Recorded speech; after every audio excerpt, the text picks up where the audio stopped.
이번에 신앙생활에 꼭 필요한 덕목이라고 하는 제목으로 8가지 덕목 중에 4가지 덕목에 대해서 말씀을 드렸습니다. 우리가 세상에서 살려면은 지식보다도 더 중요한 게 인격입니다. 사람의 인격이 훌륭해야 그 사람이 세상에서도 대접받고 인정받고 사는 것이고, 인격이 제대로 갖추어진 사람이 행복하게 살 수 있습니다. 여러분, 신앙생활에서도 마찬가지라고 저는 생각합니다. 신앙에도 인격이 있어요. 바로 베드로 사도가 오늘 본문 5절부터 7절에서 말씀하고 있는 이 8가지 덕목이 바로 신앙 인격이 올시다. 오늘 여러분들이 좋은 신앙 인격을 갖춘 성도들이 되시기를 축원합니다. 그래서 이제 지난 시간에 믿음, 덕, 지식, 절제, 이 4가지 덕목에 대해서 말씀을 드렸고요. 오늘은 이제 5번째부터 8가지 덕목에 대해서 8번째까지 덕목에 대해서 말씀을 드리겠습니다. 우리 성도들이 이 사순절 기간에 이런 신학 인격을 잘 갖춘 성숙한 성도로서 살아갈 수 있게 되시기를 축원합니다.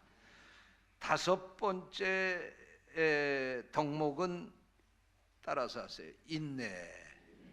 인내입니다. 오늘 6절 말씀에 보니까 베드로 사도는 절제에 인내를 더하라 그렇게 말씀을 했습니다. 이 인내는 헬라어로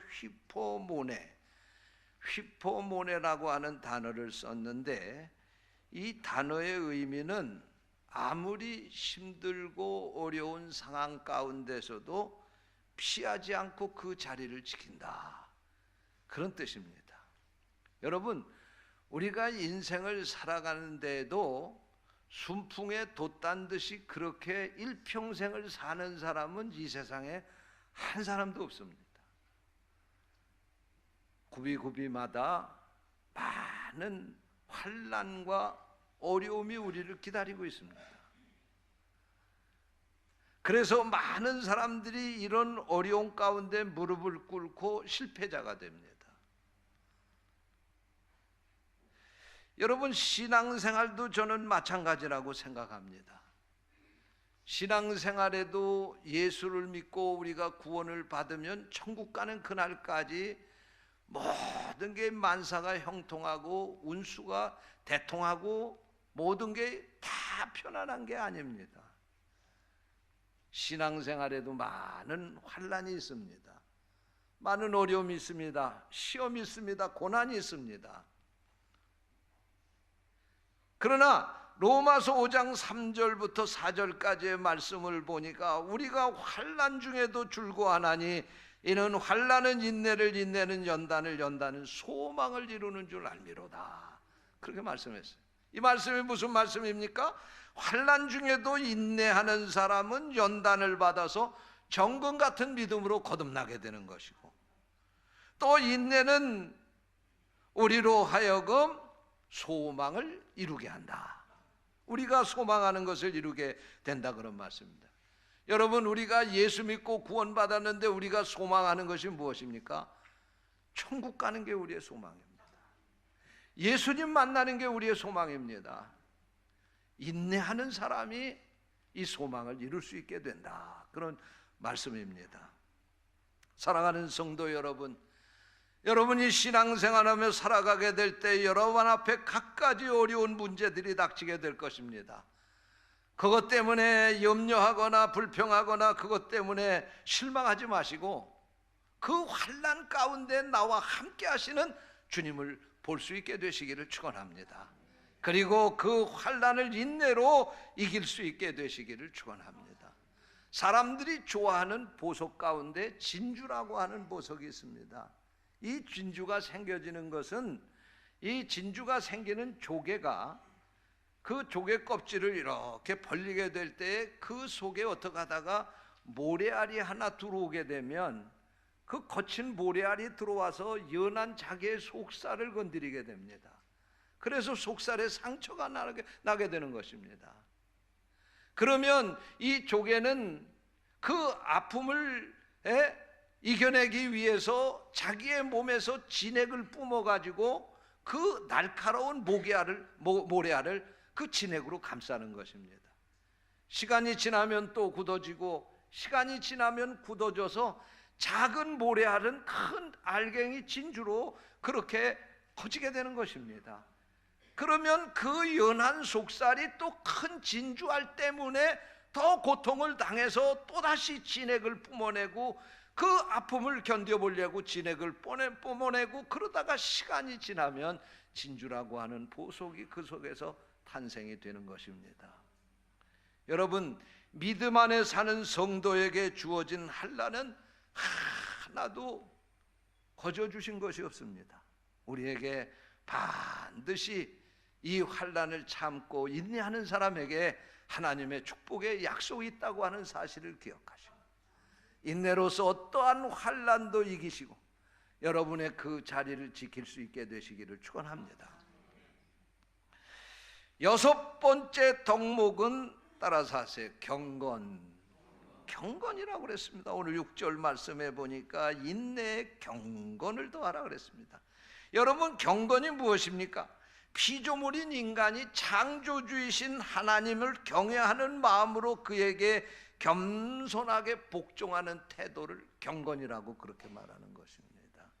경건은 하나님 앞에서 자기를 낮추고 그의 뜻을 실천하며 하나님을 공경하며 살아가는 것을 말하는 것입니다.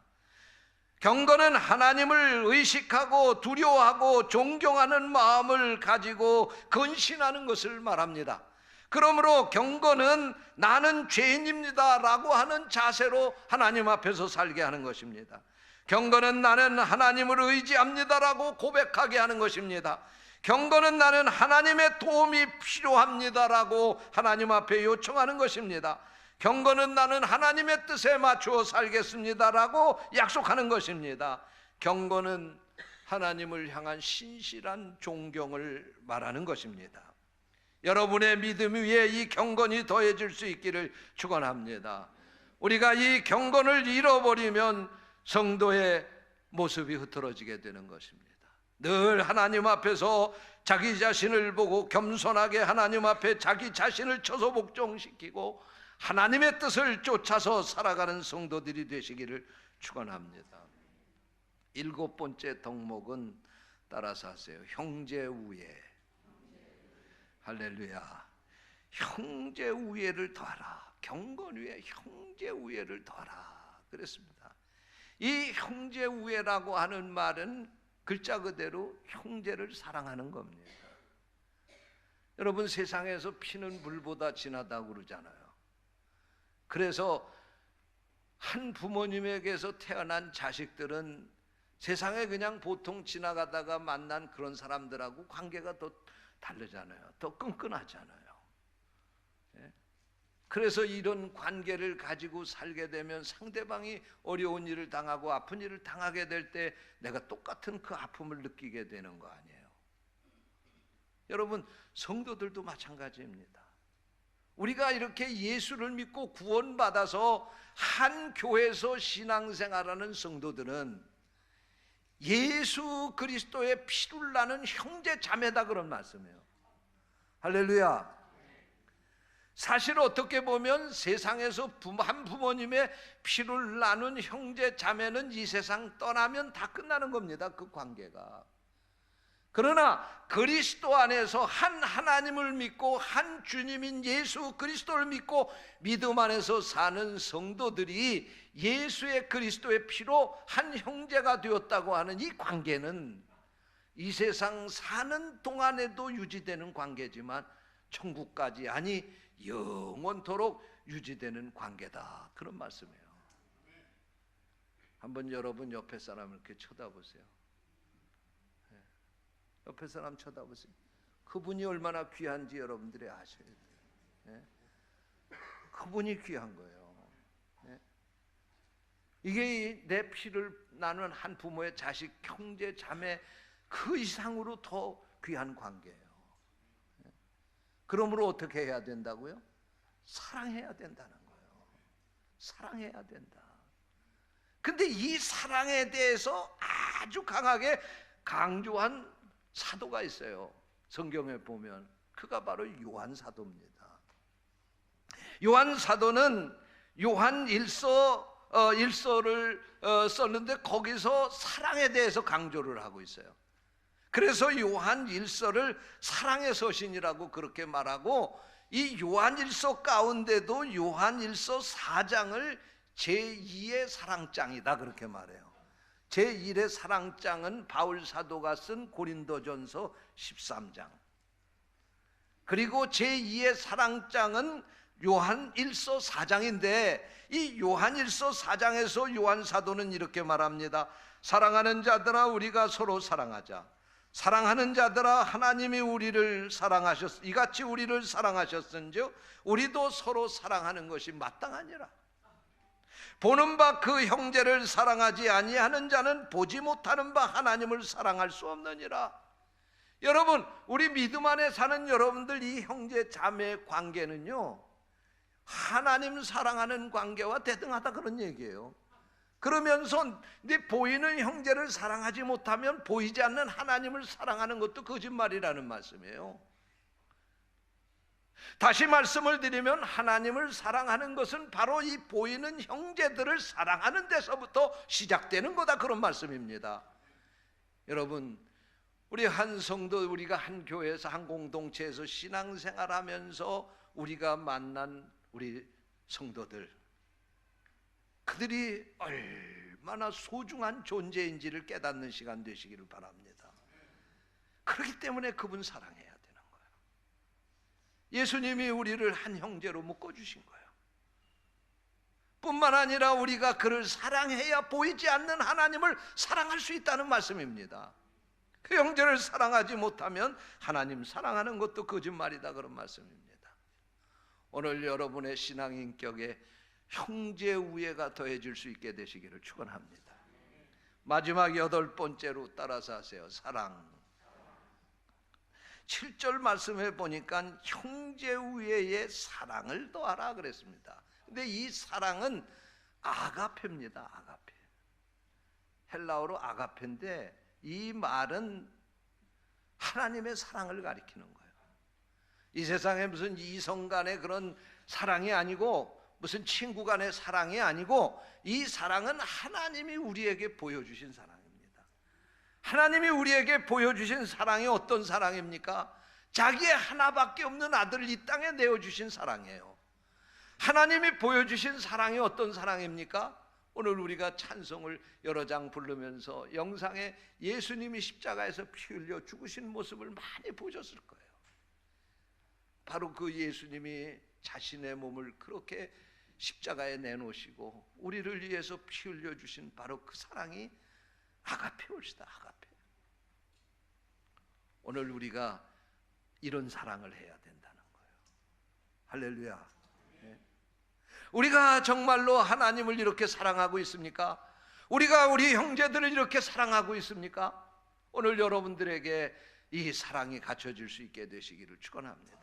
그러니까 이 8가지 덕목에다가 이 사랑을 더해야 이게 온전하게 되는 거예요. 그러니까 옷을 입고 마지막에 띠를 묶는 것과 같은 거예요. 상품을 만들어서 마지막에 포장하는 것과 같은 거예요. 그러니까 모든 신앙 인격이 이 사랑으로 다 덮어지게 될 때 그것이 진정으로 우리에게 아름다운 덕목으로 드러나게 되는 것입니다. 그럴 때 그리스도의 향기가 우리 삶을 통해서 세상에 나타나게 되는 것입니다.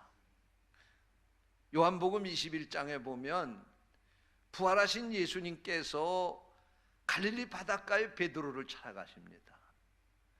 사실 이 베드로는 훌륭한 신앙 고백을 해서 주님 앞에 칭찬을 받은 사람이지만 예수님이 십자가에 못 박혀 죽으시게 될 때에 자신도 죽을까 봐 두려워서 예수님을 모른다고 3번씩 저주하고 맹세하고 부인하면서 예수님 버리고 배신하고 떠난 사람입니다.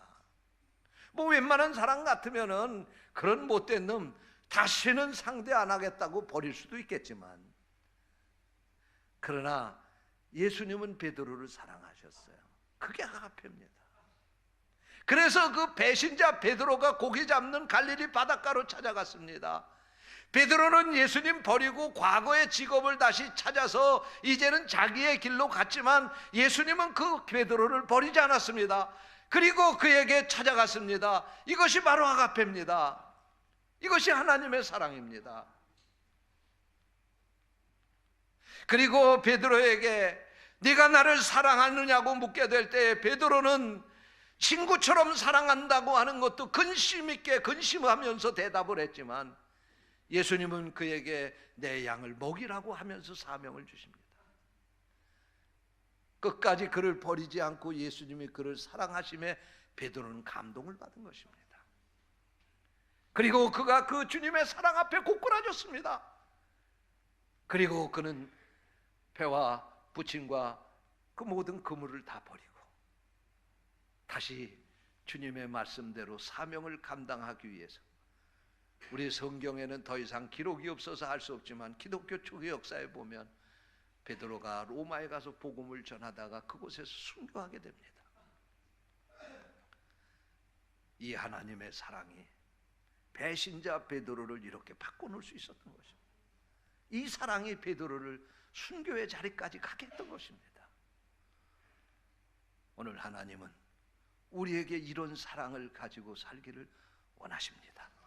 이 사순절에 우리의 신앙의 인격이 이런 덕목을 갖추어서 정말 우리가 가는 곳에 그리스도의 향기가 드러나 우리가 만나는 사람들에게마다 감동을 줄 수 있는 그런 성도들이 되시기를 주님의 이름으로 축원합니다. 기도하겠습니다. 하나님 아버지, 감사합니다. 우리에게 귀한 말씀을 주시고 말씀을 통해서 다시 한번 우리가 어떤 신앙 인격을 갖추고 살아야 할지를 깨우쳐 주시니 감사합니다. 오늘 주신 말씀대로 순종하며 살아가는 우리 모든 성도들 되게 하여 주옵소서. 주님의 이름으로 간절히 기도하옵나이다. 아멘.